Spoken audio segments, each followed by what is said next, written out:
નમસ્કાર મિત્રો, કેમ છો તમે બધા? આશા રાખું છું કે એકદમ મજામાં હશો અને જીવનમાં કંઈક નવું અને બેસ્ટ કરી રહ્યા હશો. તમારું ખૂબ ખૂબ સ્વાગત છે આપણી પોતાની YouTube ચેનલ નિત્ય જ્ઞાનમાં. મિત્રો, નામ એવું જ કામ. નિત્ય જ્ઞાન એટલે કે રોજ કંઈક નવું શીખવું, નવું જાણવું અને આપણા માઇન્ડસેટને એક નવા લેવલ પર લઈ જવું. અને આજે હું તમારા માટે એક એવો જ જબરદસ્ત વિડિયો લઈને આવ્યો છું, જે ટ્રેડિંગ અને શેરબજારમાં રસ ધરાવતા દરેક વ્યક્તિ માટે એક માસ્ટર ક્લાસ સમાન છે.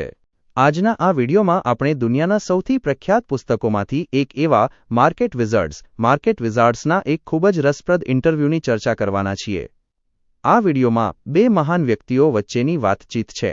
પહેલા છે આ ઇન્ટરવ્યૂ લેનાર, જેક શ્વાગર. જેક પોતે એક ખૂબ જ સફળ રિસર્ચર, એનાલિસ્ટ અને લેખક છે. તેમણે દુનિયાના ટોપના ટ્રેડર્સના મગજને વાંચીને અને તેમના સિક્રેટ્સ જાણીને આ અદ્ભુત પુસ્તક લખ્યું છે. અને બીજા છે જેમનો આ ઇન્ટરવ્યૂ લેવાઈ રહ્યો છે, માઇકલ માર્કસ. મિત્રો, માઇકલ માર્કસ ટ્રેડિંગની દુનિયાનું એક એવું મોટું નામ છે જેણે પોતાના કરિયરની શરૂઆતમાં બધું જ ગુમાવી દીધું હતું, પણ પછી પોતાની ભૂલોમાંથી શીખીને અને જબરદસ્ત રિસ્ક મેનેજમેન્ટથી તેમણે પોતાના માત્ર $30,000 નાના એકાઉન્ટને $80 મિલિયન એટલે કે કરોડો રૂપિયામાં ફેરવી દીધું હતું. આ બે દિગ્ગજો વચ્ચેની આ વાતચીતમાંથી આપણને ઘણું બધું શીખવા મળશે કે માર્કેટમાં શું ભૂલો ના કરવી જોઈએ, એક સફળ ટ્રેડરનું માઇન્ડસેટ કેવું હોવું જોઈએ અને નિષ્ફળતામાંથી ઊભા થઈને કરોડો રૂપિયા કેવી રીતે બનાવી શકાય. આ વિડિયો તમારા વિચારોને એક નવી દિશા આપશે, તો આ વિડિયોને વચ્ચેથી છોડવાની ભૂલ ના કરતા અંત સુધી ચોક્કસ જોજો. પણ હા, વિડિયોમાં આગળ વધીએ એ પહેલા, જો તમે આપણી આ નિત્ય જ્ઞાન ચેનલ પર પહેલીવાર આવ્યા છો, તો અત્યારે જ નીચે આપેલા લાલ સબસ્ક્રાઇબ બટન પર ક્લિક કરી દો અને બાજુમાં આપેલા બેલ આઇકન ઓફને પણ દબાવી દેજો, જેથી આવા પાવરફુલ વિડિયોની નોટિફિકેશન સૌથી પહેલા તમને મળે. તો ચાલો મિત્રો, વધારે સમય ના લેતા શરૂ કરીએ. જેક શ્વાગર. પ્રસ્તાવના. અહીં કેટલીક અદ્ભુત વાર્તાઓ આપેલી છે.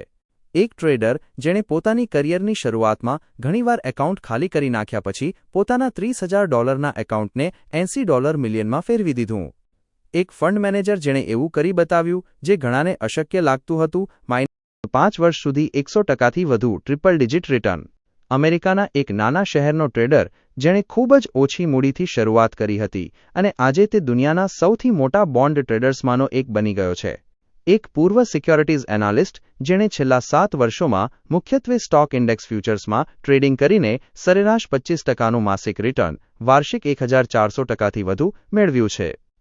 MITના એક ઇલેક્ટ્રિકલ એન્જિનિયરિંગ ગ્રેજ્યુએટ જેમના મોટે ભાગે કોમ્પ્યુટરાઇઝ ટ્રેડિંગ અભિગમે 16 વર્ષના સમયગાળામાં એમના એકાઉન્ટ્સ પર 2,50,000% જેટલું આશ્ચર્યજનક રિટર્ન કમાવી આપ્યું છે.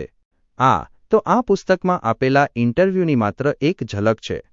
ઇન્ટરવ્યૂ આપનાર દરેક ટ્રેડરે પોતાની રીતે અવિશ્વસનીય સફળતા પ્રાપ્ત કરી છે. આ ટ્રેડર્સને અન્ય લોકોથી શું અલગ પાડે છે? મોટાભાગના લોકો એવું વિચારે છે કે માર્કેટમાં જીતવાનો સંબંધ કોઈ સિક્રેટ ફોર્મ્યુલા, છુપો જાદુઈ મંત્ર શોધવા સાથે છે. સત્ય એ છે કે મેં જે ટ્રેડર્સના ઇન્ટરવ્યૂ લીધા છે, તેમનામાં જો કોઈ સામાન્ય બાબત હોય તો તે તેમના અભિગમ, અપ્રોચ કરતાં તેમના વલણ, એટીટ્યૂડ, માનસિકતા સાથે વધુ સંબંધિત હતી. કેટલાક ટ્રેડર્સ માત્ર ફંડામેન્ટલ એનાલિસિસનો ઉપયોગ કરે છે, અન્ય ફક્ત ટેકનિકલ એનાલિસિસનો ઉપયોગ કરે છે અને કેટલાક આ બંનેનું મિશ્રણ કરે છે. કેટલાક ટ્રેડર્સ કલાકો કે મિનિટોના સમયગાળા પર કામ કરે છે, જ્યારે અન્ય લોકો સામાન્ય રીતે એવી પોઝિશન લે છે જેને તેઓ મહિનાઓ કે વર્ષો સુધી હોલ્ડ કરવાનો ઈરાદો રાખે છે. જો કે ટ્રેડિંગની પદ્ધતિઓ ખૂબ જ અલગ હતી, પરંતુ આવનારા ઇન્ટરવ્યૂ ટ્રેડિંગના વલણો અને સિદ્ધાંતોમાં કેટલીક મહત્વપૂર્ણ સમાનતાઓ દર્શાવે છે. ટ્રેડિંગ એ આપણા અર્થતંત્રમાં તકોની છેલ્લી મોટી સીમાઓમાંની એક છે. આ એવા બહુ ઓછા રસ્તાઓમાંથી એક છે જેમાં કોઈ વ્યક્તિ પ્રમાણમાં નાની મૂડીથી શરૂઆત કરી શકે છે અને ખરેખર મલ્ટી મિલિયોનેર બની શકે છે. અલબત્ત, માત્ર મુઠ્ઠીભર વ્યક્તિઓ જ, જેવા કે અહીં ઇન્ટરવ્યૂ આપેલ છે, આ સિદ્ધિ મેળવવામાં સફળ થાય છે, પરંતુ ઓછામાં ઓછી આ તક તો છે જ. જો કે હું આ પુસ્તકના તમામ વાચકો પોતાને સુપર ટ્રેડર્સમાં બદલી નાખશે તેવી અપેક્ષા રાખતો નથી. દુનિયા એ રીતે કામ કરતી નથી. પણ મારું માનવું છે કે આ વિચારપ્રેરક ઇન્ટરવ્યૂ મોટાભાગના ગંભીર અને ખુલ્લા મનના વાચકોને તેમના વ્યક્તિગત ટ્રેડિંગ પરફોર્મન્સને સુધારવામાં મદદ કરશે. તે કદાચ પસંદગીના કેટલાક લોકોને સુપર ટ્રેડર્સ બનવામાં પણ મદદ કરી શકે છે. આભાર દર્શન. અહીં લેખકે પુસ્તક લખવામાં મદદ કરનાર તેમના મિત્રો સ્ટીફન ક્રોનોવિટ્ઝ, પત્ની જો આર્મ અને અન્ય ટ્રેડર્સનો આભાર માન્યો છે. ટ્રેડર્સ પબ્લિસિટી નથી ઈચ્છતા, પણ નવા ટ્રેડર્સને શીખવા મળે તે હેતુથી તેમણે ઇન્ટરવ્યૂ આપ્યા છે. પ્રસ્તાવિક: જો રેન્ડમ વોક થિયરી, માર્કેટ માત્ર નસીબથી ચાલે છે તેવું માનનારા સાચી હોય તો પૃથ્વી પરના ટ્રેડર્સ પણ નવલકથાના એ એલિયન ઝૂમાં પૂરાયેલા માણસો જેવા જ ભ્રમમાં જીવે છે. ઝિરકોન 212 ગ્રહના કેદીઓ વિચારતા હતા કે તેમના નિર્ણયો સાચા ભાવ પર આધારિત હતા, માઇનસ જે ન હતા માઇનસ. તે જ રીતે વાસ્તવિક જીવનના ટ્રેડર્સ માને છે કે તેઓ તેમની કુશાગ્રતા અથવા કુશળતાથી માર્કેટને હરાવી શકે છે. જો બજારો ખરેખર દરેક સમયગાળામાં કાર્યક્ષમ અને રેન્ડમ અનિશ્ચિત હોય તો આ ટ્રેડર્સ તેમની સફળતા કે નિષ્ફળતાનો શ્રેય તેમની પોતાની કુશળતા કે ખામીઓને આપી રહ્યા છે, જ્યારે વાસ્તવમાં આ બધું માત્ર નસીબની વાત છે. આ પુસ્તક માટે ટ્રેડર્સના ઇન્ટરવ્યૂ લીધા પછી આ વાત માનવી મુશ્કેલ છે. યોગાનુયોગ: ખુદ ટ્રેડર્સને પણ એ વાતમાં જરાય શંકા નથી કે લાંબા ગાળે કોણ જીતે છે અને કોણ હારે છે તે નસીબથી નહીં પણ સ્કિલ, આવડતથી નક્કી થાય છે. હું પણ આ જ માન્યતા ધરાવું છું. મારી પોતાની વાર્તા: ગ્રેજ્યુએટ સ્કૂલમાંથી બહાર આવતા જ મને કોમોડિટી રિસર્ચ એનાલિસ્ટ તરીકે નોકરી મળી ગઈ. મને એ જોઈને સુખદ આશ્ચર્ય થયું કે મારા આર્થિક અને આંકડાકીય વિશ્લેષણથી કોમોડિટીના ભાવની ઘણી મોટી હિલચાલની સાચી આગાહી થતી હતી. ત્યાર પછી ટ્રેડિંગ કરવાનો વિચાર આવવામાં બહુ સમય ન લાગ્યો. મેં મારા ભાઈ પાસે $2000નું એકાઉન્ટ ખોલાવ્યું, જેના માટે હું સલાહકાર તરીકે કામ કરતો હતો. મને મારા પહેલા કેટલાક ટ્રેડ વિશે કોઈ ખાસ વિગતો યાદ નથી. પછી પહેલો એવો ટ્રેડ આવ્યો જેણે મારા પર કાયમી છાપ છોડી. મેં કોટન કપાસ માર્કેટનું ખૂબ જ ઝીણવટભર્યું વિશ્લેષણ કર્યું હતું. મેં યોગ્ય રીતે તારણ કાઢ્યું કે ભાવોની આગાહી કરવા માટે માત્ર આ 2 સિઝનનો જ ઉપયોગ થઈ શકે છે. દુર્ભાગ્યે, હું એ વધુ મહત્વના તારણ સુધી પહોંચવામાં નિષ્ફળ ગયો કે અર્થપૂર્ણ માર્કેટ એનાલિસિસ કરવા માટે આ ડેટા અપૂરતો હતો.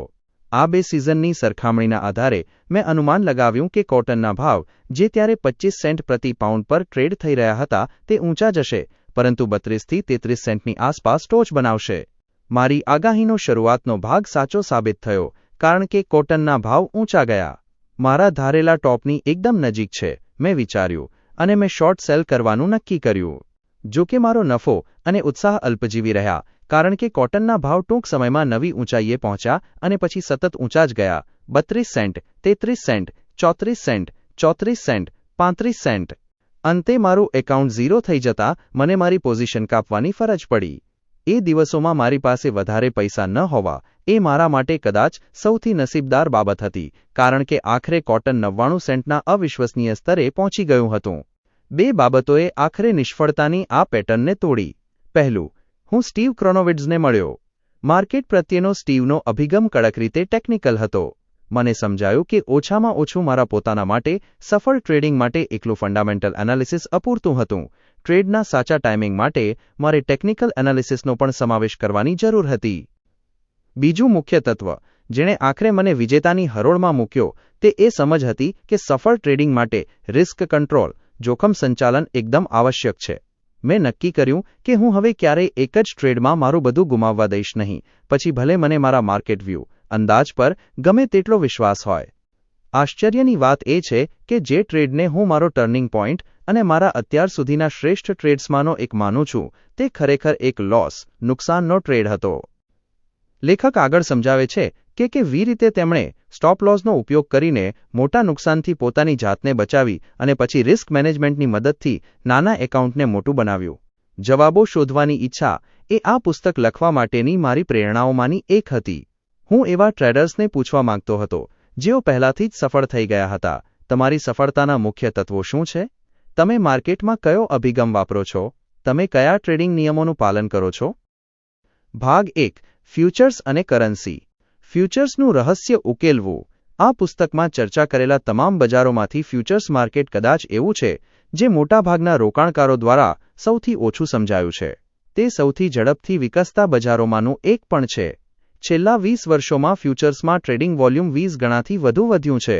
1988માં યુએસમાં ટ્રેડ થતા તમામ ફ્યુચર્સ કોન્ટ્રાક્ટનું ડોલર મૂલ્ય $10 ટ્રિલિયન વધી ગયું હતું. દેખીતી રીતે જ અહીં પોર્ક બેલી ટ્રેડિંગ કરતાં ઘણું વધારે સામેલ છે. આજના ફ્યુચર્સ માર્કેટમાં વિશ્વના તમામ મુખ્ય બજાર જૂથોનો સમાવેશ થાય છે. વ્યાજ દરો જેમ કે ટી બોન્ડ્સ, સ્ટોક ઇન્ડેક્સ જેમ કે S&P 500 કરન્સી જેમ કે જાપાનીઝ યેન, કિંમતી ધાતુઓ જેમ કે સોનું, ઉર્જા જેમ કે ક્રૂડ ઓઇલ અને કૃષિ કોમોડિટીઝ જેમ કે મકાઈ. જો કે ફ્યુચર્સ માર્કેટનો ઉદ્ભવ કૃષિ કોમોડિટીઝમાં થયો હતો, પરંતુ હવે આ ક્ષેત્ર કુલ ફ્યુચર્સ ટ્રેડિંગના માત્ર 5મા ભાગનું જ છે. છેલ્લા દાયકા દરમિયાન ઘણા નવા કોન્ટ્રાક્ટની રજૂઆત અને અદ્ભુત વૃદ્ધિના પરિણામે નાણાકીય પ્રકારના બજારો, કરન્સી, વ્યાજ દરના સાધનો અને સ્ટોક ઇન્ડેક્સ તમામ ફ્યુચર્સ ટ્રેડિંગમાં આશરે 60% હિસ્સો ધરાવે છે. આ ટ્રેડ થયેલા $246 મિલિયન કોન્ટ્રાક્ટના આધારે અને સરેરાશ કોન્ટ્રાક્ટ વેલ્યુ $40,000થી વધુ ધારીને એક અંદાજ છે. Short term interest rate futures જેમ કે યુરો ડોલરને બાદ કરતા સિંગલ કોન્ટ્રાક્ટની વેલ્યુ ખાંડ માટે લગભગ $11,000થી લઈને 300ની ઇન્ડેક્સ વેલ્યુ પર S&P 500 માટે $1,50,000 સુધીની હતી. ઉર્જા અને ધાતુ બજારો બાકીના 40%માંથી લગભગ અડધો હિસ્સો ધરાવે છે. આમ જ્યારે કોમોડિટીઝ શબ્દનો ઉપયોગ ઘણીવાર ફ્યુચર્સ માર્કેટના સંદર્ભમાં થાય છે, ત્યારે તે વધુને વધુ ખોટો શબ્દ બની ગયો છે. ફાઇનાન્શિયલ ઇન્સ્ટ્રુમેન્ટ્સ જેવા ઘણા સૌથી વધુ સક્રિય રીતે ટ્રેડ થતા ફ્યુચર્સ માર્કેટ ખરેખર કોમોડિટી નથી, જ્યારે ઘણા કોમોડિટી માર્કેટમાં કોઈ સંબંધિત ફ્યુચર્સ માર્કેટ નથી.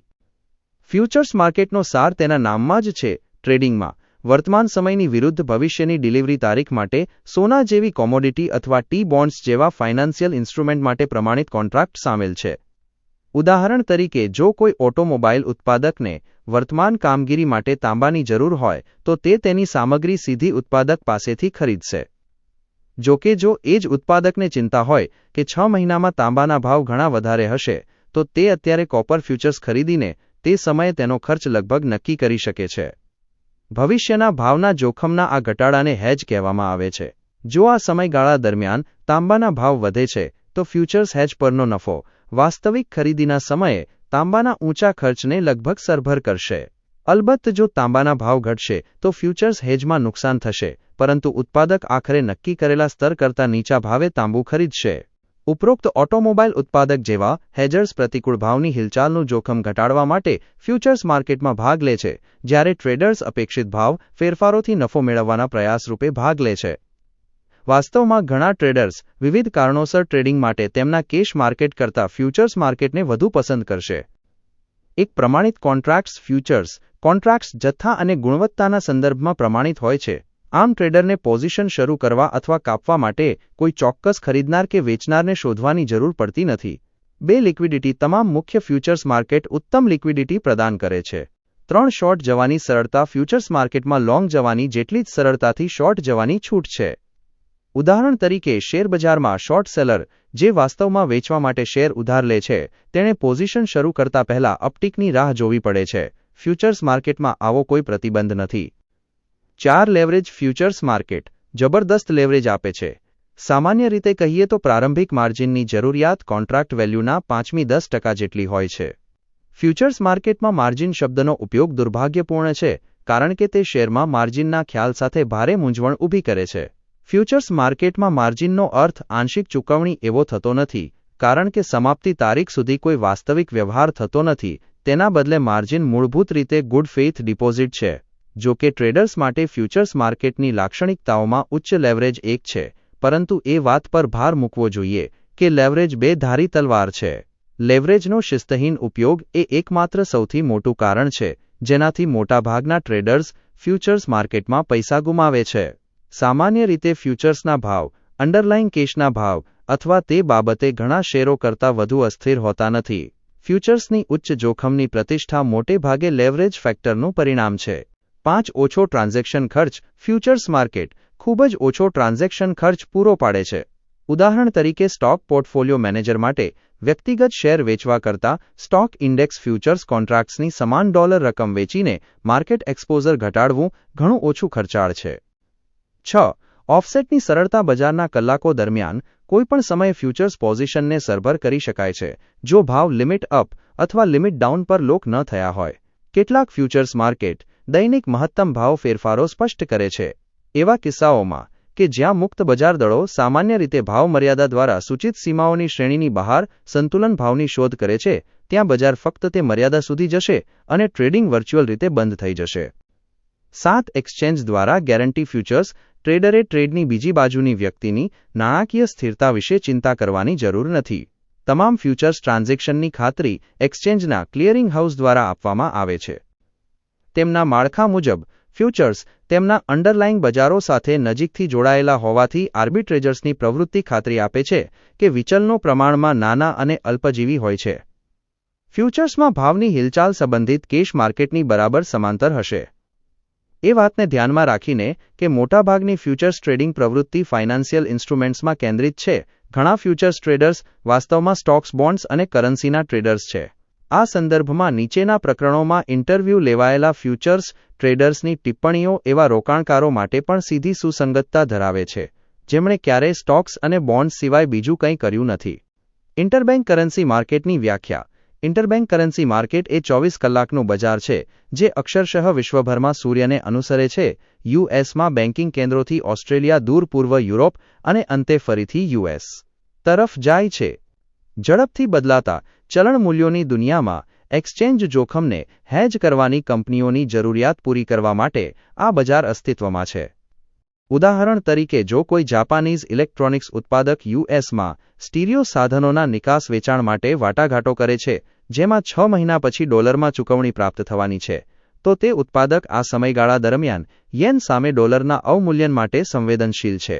જો ઉત્પાદક નફો સુનિશ્ચિત કરવા માટે સ્થાનિક ચલણ યેનમાં નિશ્ચિત ભાવની ખાતરી કરવા માંગતો હોય તો તે ચૂકવણીની અપેક્ષિત તારીખ માટે ઇન્ટરબેંક માર્કેટમાં યુએસ ડોલરની સમાન રકમ વેચીને પોતાને હેજ કરી શકે છે.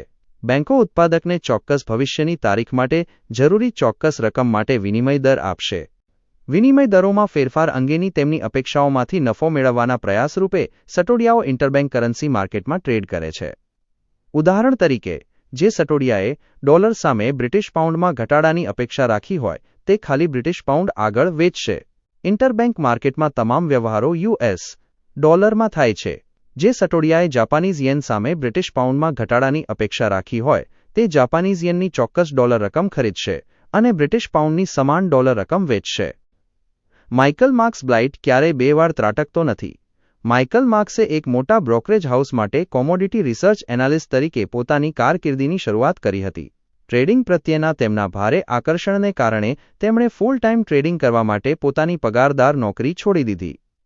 ફ્લોર ટ્રેડર તરીકે ટૂંકા લગભગ રમૂજી કાર્યકાળ પછી તેઓ કોમોડિટીઝ કોર્પોરેશન માટે કામ કરવા ગયા, જે એક એવી પેઢી હતી જેણે કંપનીના પોતાના ફંડમાં ટ્રેડ કરવા માટે પ્રોફેશનલ ટ્રેડર્સને નોકરી પર રાખ્યા હતા. માર્ક્સ તેમના સૌથી સફળ ટ્રેડર્સમાંથી એક બની ગયા. કેટલાક વર્ષોમાં તેમનો નફો અન્ય તમામ ટ્રેડર્સના કુલ સંયુક્ત નફા કરતાં વધી ગયો. 10 વર્ષના સમયગાળામાં તેમણે પોતાના કંપની એકાઉન્ટને અકલ્પનીય 2500 ગણું કરી દીધું. હું પહેલીવાર માર્ક્સને તે દિવસે મળ્યો જ્યારે હું ફ્યુચર્સ રિસર્ચ એનાલિસ્ટ તરીકે રેનોલ્ડ્સ સિક્યોરિટીઝમાં જોડાયો. માર્ક્સે એક હરીફ કંપનીમાં સમાન નોકરી સ્વીકારી હતી અને હું એ પદ સંભાળી રહ્યો હતો જે તેમણે હમણાં જ ખાલી કર્યું હતું. અમારી બંનેની કારકિર્દીના શરૂઆતના વર્ષોમાં અમે નિયમિત મળતા. જ્યારે અમે અસંમત થતા ત્યારે મને સામાન્ય રીતે મારું પોતાનું વિશ્લેષણ વધુ ખાતરીજનક લાગતું છતાં માર્કેટની દિશા વિશે આખરે માર્ક્સ સાચા સાબિત થતા. આખરે માર્ક્સે ટ્રેડર તરીકેની નોકરી સ્વીકારી ખૂબ જ સફળ થયા અને વેસ્ટ કોસ્ટમાં રહેવા ગયા. જ્યારે મેં પહેલીવાર આ પુસ્તક માટેનો વિચાર કર્યો ત્યારે માર્ક્સ મારા ઇન્ટરવ્યૂ ઉમેદવારોની યાદીમાં ઉચ્ચ સ્થાને હતા. મારી વિનંતી પર માર્ક્સનો પ્રારંભિક પ્રતિભાવ હકારાત્મક હતો, પરંતુ મક્કમ નહોતો. થોડા અઠવાડિયા પછી તેમણે ના પાડી, કારણ કે અનામી રહેવાની તેમની ઈચ્છા આ આકર્ષક પ્રયાસમાં ભાગ લેવાની તેમની સ્વાભાવિક વૃત્તિ પર હાવી થઈ ગઈ હતી. માર્ક્સ, હું જે અન્ય ટ્રેડર્સના ઇન્ટરવ્યૂ લઈ રહ્યો હતો તેમાંથી ઘણાને જાણતા અને માન આપતા હતા. હું ખૂબ જ નિરાશ થયો હતો, કારણ કે માર્ક્સ એ શ્રેષ્ઠ ટ્રેડર્સમાંના એક છે જેમને જાણવાનો મને લહાવો મળ્યો છે. સદભાગ્યે એક સામાન્ય મિત્રના થોડા વધારાના સમજાવટથી તેમનો વિચાર બદલવામાં મદદ મળી. જ્યારે હું આ ઇન્ટરવ્યૂ માટે માર્ક્સને મળ્યો ત્યારે ઇન્ટરવ્યૂ માર્ક્સના ઘરે લેવામાં આવ્યો હતો, જે દક્ષિણ કેલિફોર્નિયામાં ખાનગી બીચની સામે આવેલી ટેકરી પર સ્થિત 2 ઘરોનું કોમ્પ્લેક્સ છે. તમે એક વિશાળ ગેટ દ્વારા કોમ્પ્લેક્સમાં પ્રવેશો છો. એક આસિસ્ટન્ટ, જેણે મને ડ્રાઇવિંગ દિશા નિર્દેશો આપ્યા હતા, તેના દ્વારા વર્ણવ્યા મુજબ અદ્ભુત ગેટ, જે કદાચ કોઈ મોટા લશ્કરી હુમલા સામે પણ ટકી રહેવાની સારી ક્ષમતા ધરાવતો હતો. પહેલી મુલાકાતમાં માર્ક્સ અલિપ્ત, લગભગ અંતર્મુખી લાગતા હતા. માર્ક્સના વ્યક્તિત્વની આ શાંત બાજુ ફ્લોર ટ્રેડર બનવાના તેમના અલ્પજીવી પ્રયાસના વર્ણનને ખાસ કરીને આકર્ષક બનાવે છે. જો કે જલ્દી તેમણે તેમના ટ્રેડિંગ અનુભવો વિશે વાત કરવાનું શરૂ કર્યું કે તરત જ તેઓ જીવંત થઈ ગયા.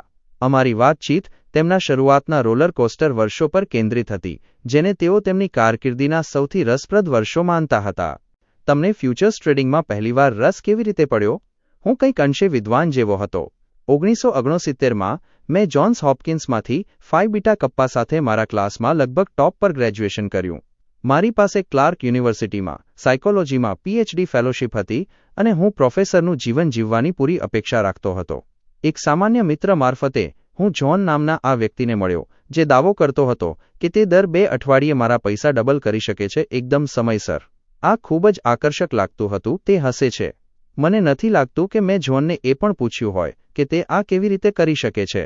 તે એટલો આકર્ષક વિચાર હતો કે હું વધુ પડતી હકીકતો જાણીને વસ્તુઓ બગાડવા માંગતો ન હતો. મને ડર હતો કે હું ગભરાઈ જઈશ. શું તમને શંકા નહોતી ગઈ? શું તે બહુ જૂની કાર વેચનાર સેલ્સમેન જેવો નહોતો લાગતો? ના, મેં ક્યારેય કોઈમાં રોકાણ કર્યું ન હતું અને હું ખૂબ ભોળો હતો. મેં જ્હોન, જે મારી શાળામાં જુનિયર હતો, તેને અઠવાડિયે $30 દરે મારા કોમોડિટી ટ્રેડિંગ સલાહકાર તરીકે રાખ્યો. પ્રસંગોપાત હું તેને મફત બટાકાની ચિપ્સ અને સોડા પણ આપતો. તેની એવી થિયરી હતી કે તમે તે આહાર પર નિર્વાહ કરી શકો છો. તમે તેને આટલું જ ચૂકવતા હતા. શું નફા માટે કોઈ પ્રોત્સાહન નહોતું? જો તે સારું કામ કરે તો વધારાની બટાકાની ચિપ્સ? ના. તમે ટ્રેડિંગ માટે કેટલા પૈસા ફાળવ્યા હતા? લગભગ $1000 જે મેં બચાવ્યા હતા. પછી શું થયું? બ્રોકરેજ હાઉસની મારી પહેલી મુલાકાત ખૂબ જ રોમાંચક હતી. મેં તૈયાર થઈને મારો એકમાત્ર સૂટ પહેર્યો અને અમે બાલ્ટીમોરમાં રેનોલ્ડ્સ સિક્યોરિટીઝની ઓફિસે ગયા. તે એક મોટી આલિશાન ઓફિસ હતી જે ખૂબ જ જૂના પૈસા સૂચવતી હતી. બધે જ મહોગની લાકડું હતું અને ઓફિસમાં એક શાંત આદરણીય વાતાવરણ વ્યાપેલું હતું. આ બધું ખૂબ જ પ્રભાવશાળી હતું. મુખ્ય આકર્ષણ ઓફિસની આગળ મોટું કોમોડિટી બોર્ડ હતું, જે જૂની રીત મુજબ ક્લિક કરતું હતું. ક્લિક ક્લિક ક્લિક સાંભળવું ખરેખર રોમાંચક હતું. તેમની પાસે એક ગેલેરી હતી જ્યાંથી ટ્રેડર્સ બોર્ડ જોઈ શકતા હતા, પરંતુ તે એટલું દૂર હતું કે અમારે ભાવ જોવા માટે દૂરબીનનો ઉપયોગ કરવો પડતો હતો. આ પણ ખૂબ જ રોમાંચક હતું કારણ કે તે ઘોડાની રેસ જોવા જેવું જ હતું. મને પહેલીવાર અહેસાસ થયો કે વસ્તુઓ થોડી ડરામણી બની શકે છે જ્યારે લાઉડસ્પીકર પર અવાજ આવ્યો જેમાં સોયાબીન મિલ ખરીદવાની ભલામણ કરવામાં આવી હતી. મેં જ્હોન તરફ જોયું એવી આશામાં કે તેના ચહેરા પર આત્મવિશ્વાસ અને ખાતરીનો ભાવ જોવા મળશે. તેના બદલે તેણે મારી સામે જોયું અને પૂછ્યું, તમને શું લાગે છે આપણે એવું કરવું જોઈએ? તે હસે છે. મને તરત જ સમજાઈ ગયું કે જ્હોન કંઈ જ જાણતો ન હતો. મને યાદ છે કે સોયાબીન મિલ શાંતિથી ટ્રેડ થઈ રહ્યું હતું. 78.30, 78.40, 78.30, 78.40. અમે ઓર્ડર આપ્યો અને જેવું અમને કન્ફર્મેશન મળ્યું, લગભગ રહસ્યમય રીતે ભાવ નીચે ક્લિક થવા લાગ્યા. જાણે કે માર્કેટને ખબર પડી ગઈ કે હું અંદર છું અને તેણે નીચે ઉતરવાનો સંકેત માની લીધો. મને લાગે છે કે ત્યારે પણ મારી વૃત્તિઓ સારી હતી કારણ કે મેં તરત જ જ્હોનને કહ્યું, આપણું કામ સારું નથી ચાલી રહ્યું, ચાલો બહાર નીકળીએ. અમને તે ટ્રેડમાં લગભગ $100નું નુકસાન થયું. આગળનો ટ્રેડ મકાઈમાં હતો અને એ જ વસ્તુ બની. જ્હોને મને પૂછ્યું કે શું આપણે ટ્રેડ કરવો જોઈએ. મેં કહ્યું, સારું, ચાલો મકાઈમાં પ્રયાસ કરીએ. પરિણામ સમાન જ હતું. શું તમને જરા પણ ખબર હતી કે તમે શું કરી રહ્યા છો? શું તમે કોમોડિટીઝ અથવા ટ્રેડિંગ વિશે કંઈ પણ વાંચ્યું હતું? ના, કશું જ નહીં. શું તમને કોન્ટ્રાક્ટ સાઇઝ વિશે પણ ખબર હતી? ના, અમને ખબર નહોતી. શું તમને ખબર હતી કે દર ટિક દીઠ તમને કેટલો ખર્ચ પડી રહ્યો હતો? હા. દેખીતી રીતે બસ આટલી જ વસ્તુ તમને ખબર હતી. સાચી વાત. અમારો આગળનો ટ્રેડ ઘઉંમાં હતો, તે પણ ચાલ્યો નહીં. તે પછી અમે પાછા મકાઈ તરફ વળ્યા અને તે ટ્રેડ થોડો સારો ચાલ્યો. અમને અમારા પૈસા ગુમાવવામાં 3 દિવસ લાગ્યા. અમે હારવામાં લાગતા દિવસોની સંખ્યા દ્વારા સફળતા માપી રહ્યા હતા. શું તમે હંમેશા લગભગ $100ના નુકસાન પછી બહાર નીકળી જતા હતા? હા, જો કે એક ટ્રેડમાં લગભગ $200નું નુકસાન થયું હતું. હું લગભગ $500 પર આવી ગયો હતો. ત્યારે જ્હોન એક એવો વિચાર લઈને આવ્યો જે અમારો દિવસ બચાવવાનો હતો. અમે ઓગસ્ટ પોર્ક બેલી ખરીદીશું અને ફેબ્રુઆરી પોર્ક બેલી વેચીશું. કારણ કે સ્પ્રેડ કેરિંગ ચાર્જિસ કરતાં વધારે હતો, ઓગસ્ટમાં ડિલિવરી લેવા સંગ્રહ કરવા અને ફેબ્રુઆરીમાં ફરીથી ડિલિવરી કરવાના કુલ ખર્ચ કરતા. તેણે કહ્યું કે અમે તે ટ્રેડમાં હારી શકીએ તેમ નથી. મને આ વિચાર થોડો સમજાયો અને મેં ટ્રેડ માટે સંમતિ આપી. તે પહેલીવાર હતું જ્યારે અમે જમવા બહાર જવાનું નક્કી કર્યું હતું. અન્ય તમામ સમયે અમે બોર્ડની ચકાસણી કરવામાં ખૂબ વ્યસ્ત હતા, પરંતુ અમને લાગ્યું કે આ એવો ટ્રેડ છે જેમાં નુકસાન થઈ જ ના શકે, તેથી બહાર જવું સુરક્ષિત છે. જ્યારે અમે પાછા આવ્યા ત્યાં સુધીમાં હું લગભગ ખાલી થઈ ગયો હતો. મને આઘાત, નિરાશા અને અવિશ્વાસની તે લાગણી બરાબર યાદ છે. હું જ્હોનની એ તસવીર ક્યારેય ભૂલી શકીશ નહીં. તે જાડા, અપારદર્શક ચશ્માવાળો ખૂબ જ જાડો માણસ હતો, જે ક્વોટબોર્ડ પાસે જઈને તેના પર મુક્કા મારીને બૂમો પાડી રહ્યો હતો, શું કોઈ ગેરંટીડ નફો કમાવવા નથી માંગતું? પાછળથી મને જાણવા મળ્યું કે ઓગસ્ટ પોર્ક બેલી ફેબ્રુઆરી કોન્ટ્રાક્ટ સામે ડિલિવરેબલ નહોતી. ટ્રેડનું લોજિક પહેલેથી જ ખોટું હતું. શું જ્હોને પહેલાં ક્યારેય ટ્રેડિંગ કર્યું હતું? ના. તો તેને દર 2 અઠવાડિયે તમારા પૈસા બમણા કરવાની આ વાર્તા ક્યાંથી મળી? મને નથી ખબર, પરંતુ તે ટ્રેડ પછી હું બરબાદ થઈ ગયો હતો. તેથી મેં જ્હોનને કહ્યું કે જે બન્યું તેના પ્રકાશમાં મને લાગે છે કે હું જેટલું જાણું છું તેટલું જ તે જાણે છે, એટલે કે કંઈ જ નહીં, અને હું તેને નોકરીમાંથી કાઢી મૂકવાનો છું. હવે કોઈ બટાકાની ચિપ્સ નહીં, કોઈ ડાયટ સોડા નહીં. હું તેનો પ્રતિભાવ ક્યારેય ભૂલીશ નહીં. તેણે મને કહ્યું, તમે તમારા જીવનની સૌથી મોટી ભૂલ કરી રહ્યા છો. મેં તેને પૂછ્યું કે તે શું કરવાનો છે. તેણે કહ્યું, હું ટ્રેડિંગ માટે પૈસા ભેગા કરવા માટે વાસણ ધોવા બરમુડા જવાનો છું. પછી હું કરોડપતિ બનીશ અને નિવૃત્ત થઈશ. મને જે બાબતની મજા આવી તે એ હતી કે તેણે એમ નહોતું કહ્યું, હું બરમુડા જઈશ અને ટ્રેડિંગના પૈસા માટે નોકરી કરીશ.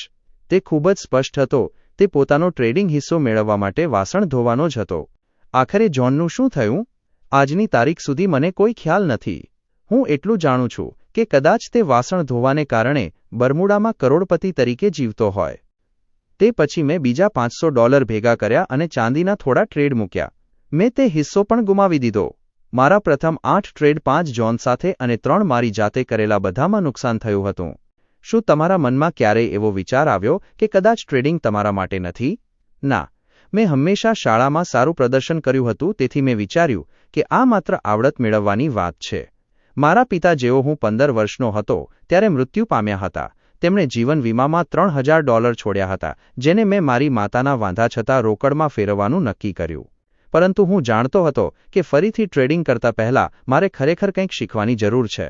મેં ઘઉં અને સોયાબીન પર ચેસ્ટર કેલ્ટનરના પુસ્તકો વાંચ્યા અને મેં તેમના માર્કેટ લેટરનું સબસ્ક્રિપ્શન પણ લીધું, જે ટ્રેડિંગ ભલામણો કરતા હતા.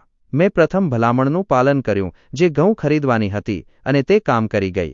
મને લાગે છે કે મેં તે ટ્રેડ પર બુશેલ દીઠ 4 સેન્ટ એટલે કે $200 કમાયા. તે મારી પહેલી જીત હતી અને ખૂબ જ રોમાંચક હતી. પછી પત્રો વચ્ચે માર્કેટ મારા મૂળ ખરીદ ભાવ પર પાછું આવી ગયું, તેથી મેં તેને ફરીથી ખરીદ્યું અને મારી જાતે બીજો નફો કર્યો. મને લાગ્યું કે હું ટ્રેડિંગ માટેની સમજ વિકસાવવાનું શરૂ કરી રહ્યો છું. શરૂઆતમાં પણ મને મારી જાતે વસ્તુઓ કરવાની લાગણી ગમતી હતી. આગળ જે બન્યું તે માત્ર મારું નસીબ હતું.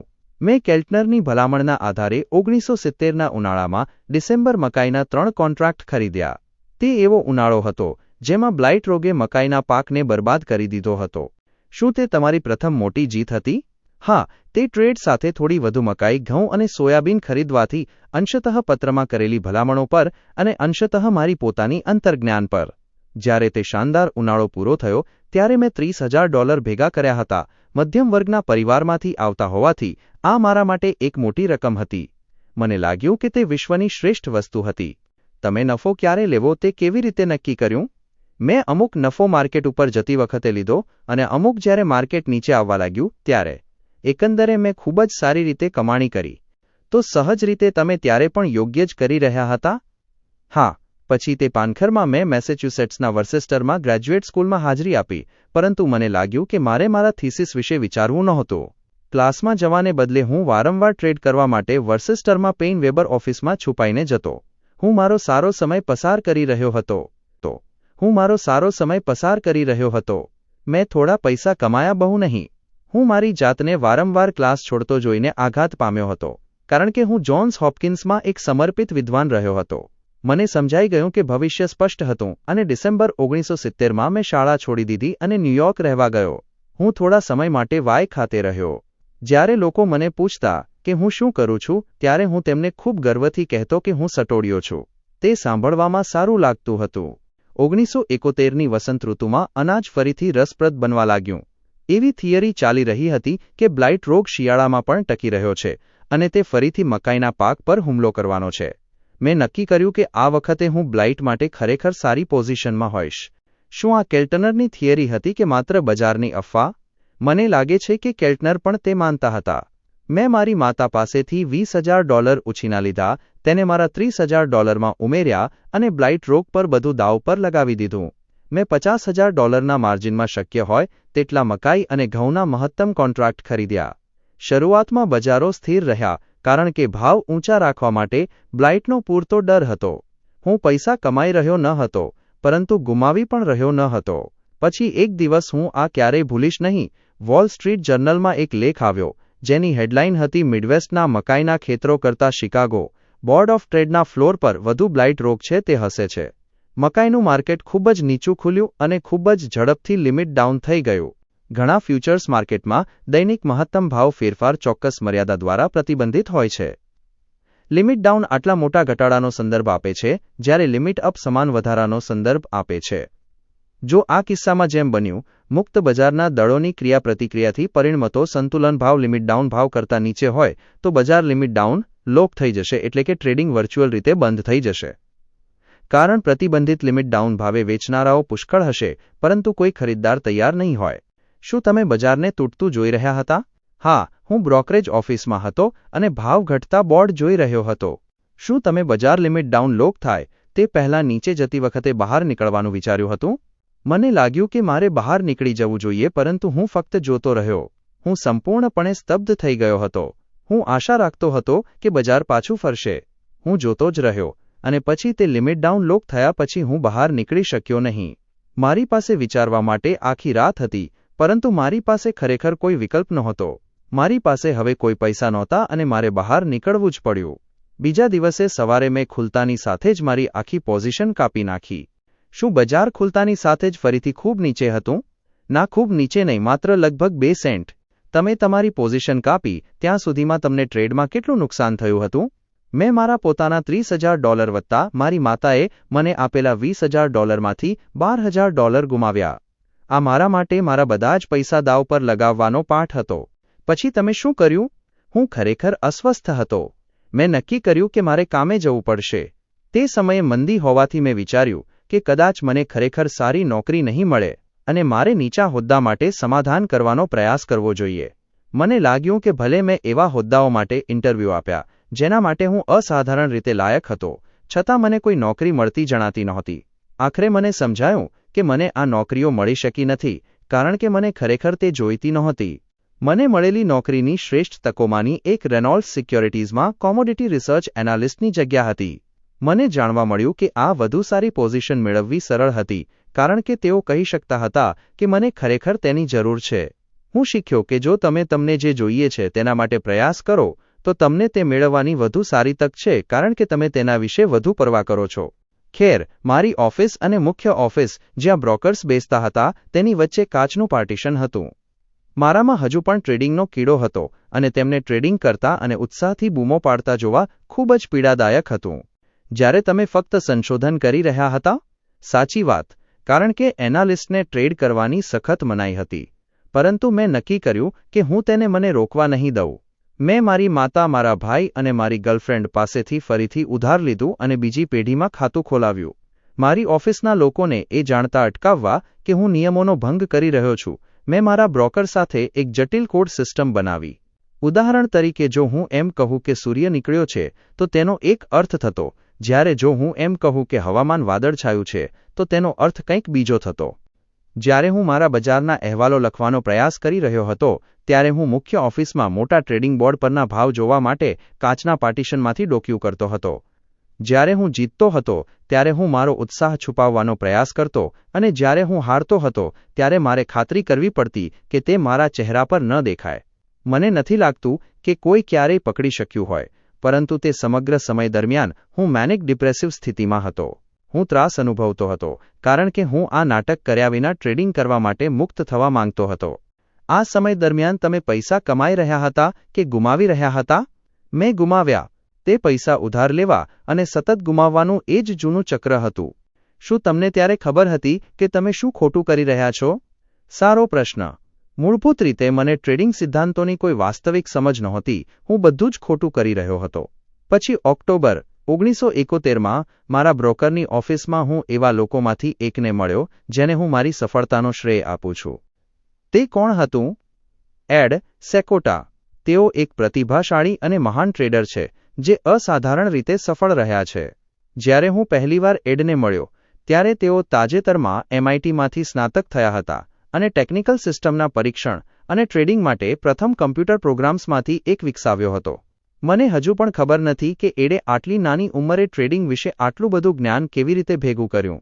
એડે મને કહ્યું, મને લાગે છે કે તમારે અહીં કામ કરવું જોઈએ. અમે એક સંશોધન જૂથ શરૂ કરી રહ્યા છીએ અને તમે તમારા પોતાના ખાતામાં ટ્રેડ કરી શકો છો. આ સાંભળીને ખૂબ સારું લાગ્યું. એકમાત્ર સમસ્યા એ હતી કે કંપનીના સંશોધન નિયામકે મને નોકરી પર રાખવાની ના પાડી દીધી. માર્ક્સ વચ્ચેના આ અદ્ભુત ઇન્ટરવ્યૂનો પહેલો ભાગ. માઇકલ માર્ક્સની આ યાત્રા અહીં પૂરી નથી થતી. આ તો માત્ર શરૂઆત હતી કે કેવી રીતે તેમણે પોતાની ભૂલોમાંથી શીખીને માર્કેટને સમજવાનું શરૂ કર્યું. પણ તેમણે ખરેખર પોતાના $30,000ને $80 મિલિયન કેવી રીતે ફેરવ્યા, તેમના ટ્રેડિંગના અસલી રહસ્યો કયા છે અને તેમણે કયા ચોક્કસ નિયમોનો ઉપયોગ કર્યો, તે બધું આપણે આ વિડિયોના બીજા ભાગમાં જોઈશું. બીજો ભાગ ખૂબ જ જબરદસ્ત અને આંખો ખોલી દે તેવો રહેવાનો છે. તો શું તમે બીજા ભાગ માટે ઉત્સાહિત છો? તે મને નીચે કોમેન્ટ કરીને ચોક્કસ જણાવજો. જો તમને આ પહેલો ભાગ પસંદ આવ્યો હોય તો વિડિયોને એક લાઇક જરૂર કરી દેજો અને તમારા ટ્રેડર મિત્રો સાથે શેર કરવાનું ભૂલતા નહીં. અને હા મિત્રો, એક ખૂબ જ અગત્યની વાત, માત્ર પુસ્તકોમાંથી જ્ઞાન લેવું પૂરતું નથી. આ જ્ઞાનને માર્કેટમાં પ્રેક્ટિકલ રીતે ઉતારવા માટે તમારી પાસે એક શાનદાર અને ભરોસાપાત્ર ડીમેટ એકાઉન્ટ હોવું ખૂબ જરૂરી છે. જો તમે હજુ સુધી તમારું ડીમેટ એકાઉન્ટ ઓપન નથી કર્યું અથવા તો કોઈ સારા અને એડવાન્સ ફીચર્સવાળા બ્રોકરની શોધમાં છો તો મેં આ વિડિયોના ડિસ્ક્રિપ્શનમાં ધન અને કોટક નિયો બંનેની લિંક આપેલી છે. આ બંને પ્લેટફોર્મ ચાર્ટિંગ, એનાલિસિસ અને ટ્રેડિંગ માટે ખૂબ જ બેસ્ટ છે. તો અત્યારે જ નીચે આપેલી લિંક પર ક્લિક કરો અને તમારું ટ્રેડિંગ એકાઉન્ટ ઓપન કરો. જો તમે હજુ સુધી આપણી પોતાની ચેનલ નિત્ય જ્ઞાનને સબસ્ક્રાઇબ નથી કરી તો ફટાફટ સબસ્ક્રાઇબ કરી લો અને બેલ આઇકન દબાવી દો જેથી આવનારા બીજા ભાગની નોટિફિકેશન સૌથી પહેલા તમને મળે. તો મળીએ છીએ આ ઇન્ટરવ્યૂના બીજા અને